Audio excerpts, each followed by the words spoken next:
Thou shalt not kill. An insightful essay by Leo Tolstoy. The disciple is not above his master, but everyone that is perfect shall be as his master. Luke, for all they that take the sword shall perish with the sword.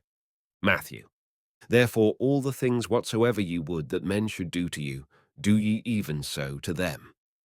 Matthew, when kings like Charles I, Louis XVI, or Maximilian of Mexico are sentenced to death, or when they are killed in court revolutions, as were Peter III, Paul, and all kinds of sultans, shahs, and khans, there is generally a silence on the subject.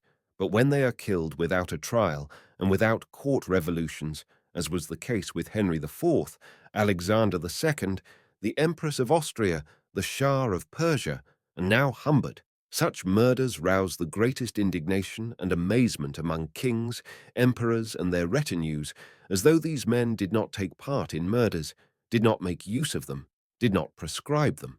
And yet, the very best of the kings slain, such as Alexander II, and Humbert, were the authors, participants, and accomplices, to say nothing of domestic executions, in the murder of tens of thousands of men who died on fields of battle, while bad kings and emperors have been the authors of hundreds of thousands or of millions of murders. Christ's teaching has taken the place of the law, an eye for an eye and a tooth for a tooth. But those men who have always kept that law, and even now keep it, and apply it in terrific proportions in their punishments and in wars, and, in addition to an eye for an eye, without any provocation, command men to kill thousands, as they do when they declare war, have no right to be provoked at the application to them of this law in such a small and insignificant measure that hardly one king or emperor is killed to 100,000, or perhaps 1,000,000 of those killed by command and with the consent of kings and emperors. Kings and emperors not only need not be provoked at such murders as those of Alexander II and Humbert, but should only marvel how rare such murders are after the constant and universal example of murder which they give to men. The men of the masses are so hypnotized that they see and do not understand the significance of what is constantly done to them. They see the constant cares of the kings, emperors, presidents about the disciplined army. They see those inspections, maneuvers, parades, which they practice and which they boast of before one another, and they run like mad to see their brothers who are dressed up in stupid, variegated, sparkling uniforms by the sound of drums and horns transformed into machines, and, at the shout of one man, performing in a body the same motions, and they do not understand what it means. But the meaning of this instruction is very simple and clear. It is nothing but a preparation for murder. It is the stultification of men in order to make of them instruments of murder. It is only kings, emperors, and presidents who do this, manage this, and pride themselves on it. And it is these men, who are specially interested in murder, who have made a profession of murder, who always wear military uniforms and instruments of murder, the sword at their side, that are terrified and provoked when one of them is killed. The murders of kings, like the late murder of Humbert, are not terrible on account of their cruelty. The acts committed by order of kings and emperors, not only in the past, as the night of Bartholomew, the massacres for the sake of faith, the terrible pacifications of peasant risings, the Versailles slaughters, but also the present governmental executions, the starvations in solitary cells and disciplinary battalions, the hangings, the chopping off of heads, the shooting, and the slaughters in war, are incomparably more cruel than the murders committed by the anarchists. Nor are these murders terrible on account of not having been deserved. If Alexander II and Humbert did not deserve to be killed, how much less deserve to be killed those thousands of Russians who perished at Plevna and of Italians who perished in Abyssinia? Such murders are not terrible on account of their cruelty or the innocence of the murdered, but on account of the senselessness of those who commit them. If the murderers of the kings do that under the influence of a personal sentiment of indignation provoked by the sufferings of an enslaved nation, as the authors of which to them appear Alexander, Carnot, Humbert, or under the influence of a personal feeling of revenge, such acts, however immoral, are comprehensible. But how is it that an organization of men, of the anarchists, as they now say, which sent Bresci out, and which is threatening another emperor, has not been able to invent anything better for the amelioration of men's condition than the murder of those men whose annihilation can be as useful as the cutting off of the head of that fabulous monster, when in place of the one cut off there immediately grew out a new one? Kings and emperors have long ago arranged things in the same manner as in a magazine rifle. The moment one bullet flies out, another takes its place. Le roi est mort. Vive le roi! So what sense is there in killing them? Only after a most superficial reflection can the murder of these men appear as a means for saving the people from oppression and from wars, which cause the ruin of human lives. We need only recall that such oppressions and such wars have always existed, independently of who was at the head of the governments, whether it was Nicholas or Alexander, Frederick or William, Napoleon or Louis, Palmerston or Gladstone, McKinley or anybody else, to understand that it is not any definite class of men who cause these oppressions and wars from which the nations suffer. The calamities of men are not due to separate individuals, but to such a structure of society that all men are united among themselves in such a way that all are in the power of a few men, or, more frequently, of one man, who are so corrupted by this, their unnatural position of deciding the fate and lives of millions of men, that they are all the time in a morbid state, all the time obsessed by a mania of greatness, which is imperceptible in them only in consequence of their exclusive position. In the first place, these men are from their earliest childhood and up to their death surrounded by the most senseless luxury, and are all the time surrounded by an atmosphere of lying and servility. Their whole education, all their occupations, everything is centered in one thing, in the study of former murders, of the best methods of killing in our time, of the best preparations for murder. From earliest childhood, they are taught every possible way of killing, and they always carry about them instruments of murder, swords and sabres, and are dressed up in all kinds of uniforms, order parades, inspections, maneuvers, visit one another, presenting decorations and regiments to one another. And not only is there not a single man to name what they are doing by its real name, to tell them that the occupation with preparations for murder is detestable and criminal, but from all sides they hear nothing but approval, nothing but transports in consequence of this their activity.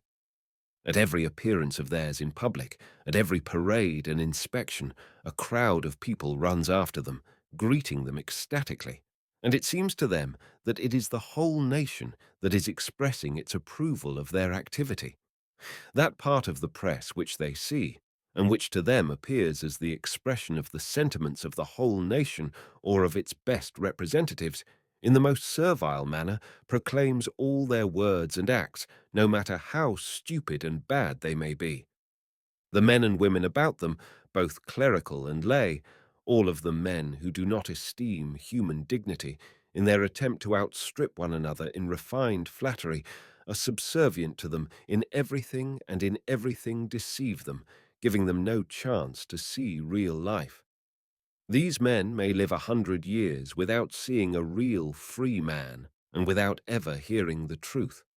One is often frightened, hearing the words and seeing the acts of these men, but we need only consider their situation to understand that any man would act similarly in their place. A sensible man, upon finding himself in their place, can do but one sensible thing, and that is, get out of that situation. If he remains in it, he will do the same.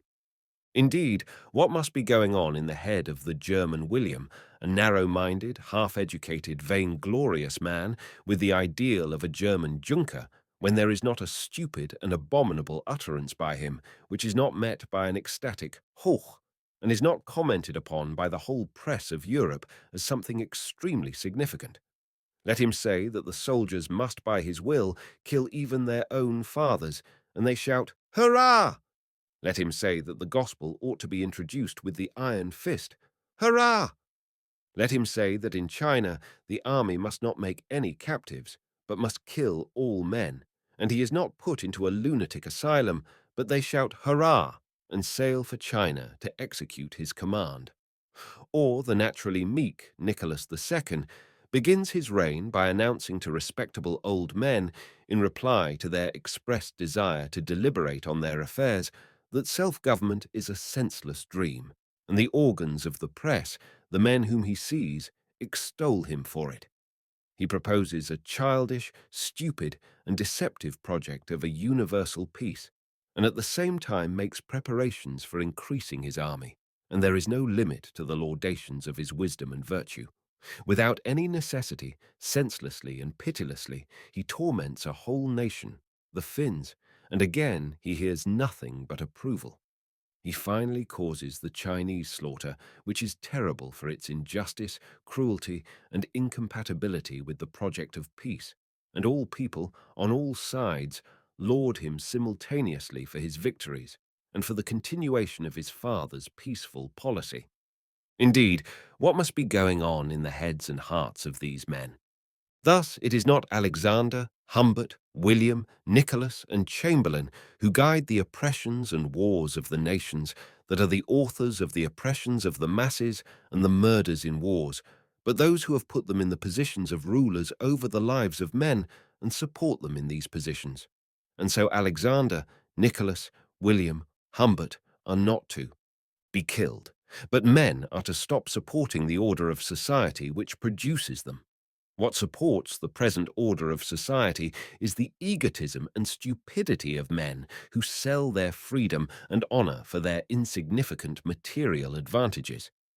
The men who stand on the lower rungs of the ladder, partly in consequence of their stultification by their patriotic and pseudo-religious education, surrender their freedom and feeling of human dignity in favor of the men who stand above them and who offer them material advantages. In the same condition are the men who stand on a somewhat higher rung of the ladder, and who, also in consequence of their stultification and personal advantage, surrender their freedom and human dignity. The same is true of those who stand still higher, and thus it goes on to the highest rungs. To those persons, or to that one person who stands at the apex of the cone, and who has nothing to acquire, whose only motive for action is love of power and vainglory, and who is generally so corrupted and stultified by the power over the life and death of men, and the flattery which is connected with it, and the civility of those who surround him, that, without ceasing to do evil, he is fully convinced that he is benefiting humanity. The nations, by themselves sacrificing their human dignity for their own advantage, produce these men, who cannot do anything else but what they are doing, and then the nations are angry at them for their stupid and evil deeds. To kill these men is the same as spoiling children and then whipping them. To have no oppressions of the nations and no unnecessary wars, and for no one to be provoked at those who seem to be the authors of them, and to kill them.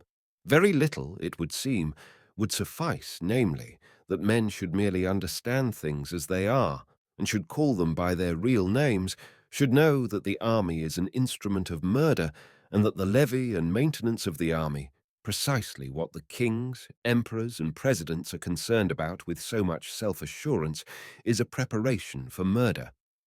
If only every king, emperor, and president understood that his duty of managing the army is neither honorable nor important, as he is made to believe by his flatterers, but a bad and disgraceful work of preparing for murder.